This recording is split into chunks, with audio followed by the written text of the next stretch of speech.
Yan mga sir, Honda FD. Galing pang Molino si sir. Bali ang issue ni sir, yan. Buksan natin.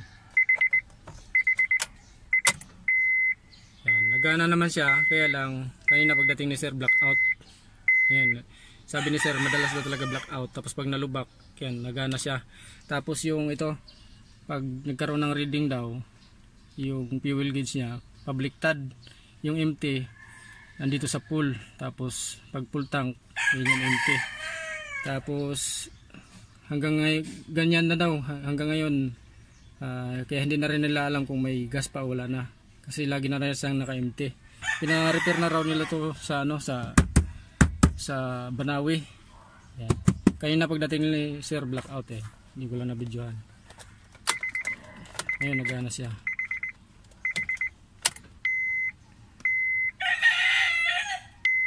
Yan, nagana siya ngayon. Yan, kumukurap-kurap siya. Yan mga sir, nag-blackout siya. Yan. Pag pinukpok ulit, gagana ulit yan. Yan o. Yan. Ganyan siya mga sir. Tapos yung fuel gauge niya. Yan, buksan natin mga sir para malaman natin. Kasi pina-repair na raw to nila sa Banawi. Pero ganyan pa rin daw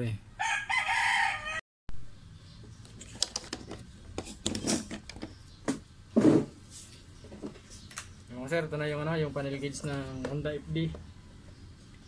2008 model, galing pang Molino. Yan, bali na pa-repair na daw itong mga sir sa Banawi. Tapos after ilang 3 months ba? 3 months daw. Mas lumala yung yung issue. Nagba-blackout na siya. Sa natin mga sir kung kaya pa natin i-repair kasi na-repair na sa iba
So, mga sir, na hinangan ko na lahat ng ano, kailangan hinangan.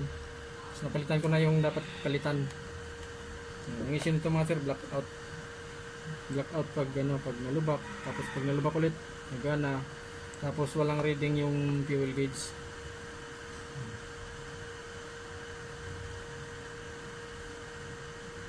Tapos daming mga loose contact mga sir. Hininangan ko lang ulit.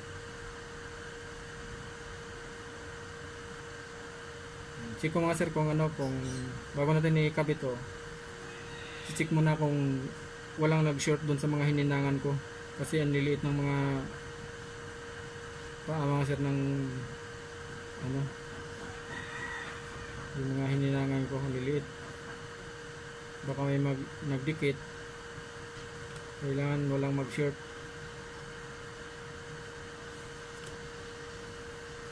Pag nag-short yan mga sir, tutunog tong tester ko.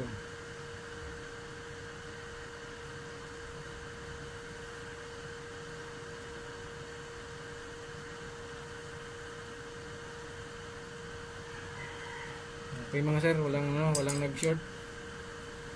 Isalpak na natin ito na sa unit para matesting na.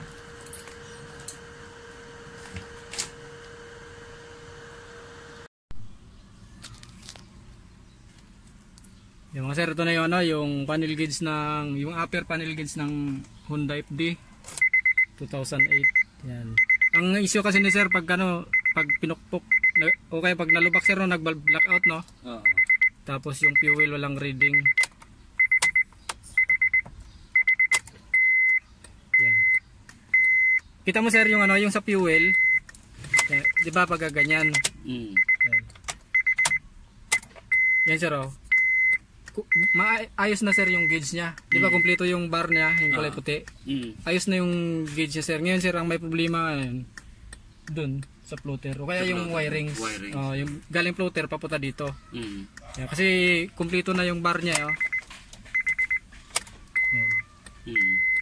Tapos yan, pag yan, yung pinukpok ko kanina, nag-blackout sir no? Oo, nawawala eh. Ngayon wala na, okay na sir. Tapos parang lumiwanag masyad na yung ano sir, no? Yung kulay, yung puti niya no? Oo. Mas tumingkad. Kanina malabo eh. Start ko sir ah. Sige, ay, neutral mo muna. Yan.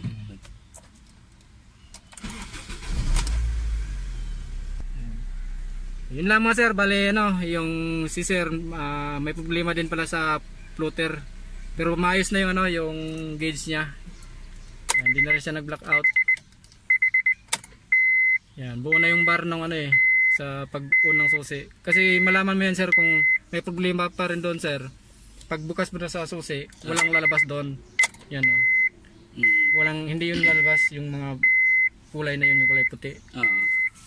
Pero kumpleto na sir eh. Ayos na. Ayos na. Yan. Yung temperature sir, gana din. Gumana pa rin naman yan kanina sir. Oo, gumagana naman. Ito lang talaga may problema, tapos yung nagba-blackout. Ayan, ayos na. Wala na, hindi na nag-blackout. Obserbahan man lang sir, pag nalubak kayo ng malakas, kung mag-blackout pa rin siya. Okay. Sige, sige. Idaan mo na lang sa hams. Medyo bibilisan natin ang hams. Yan, maraming salamat. Okay, thank you. Thank you.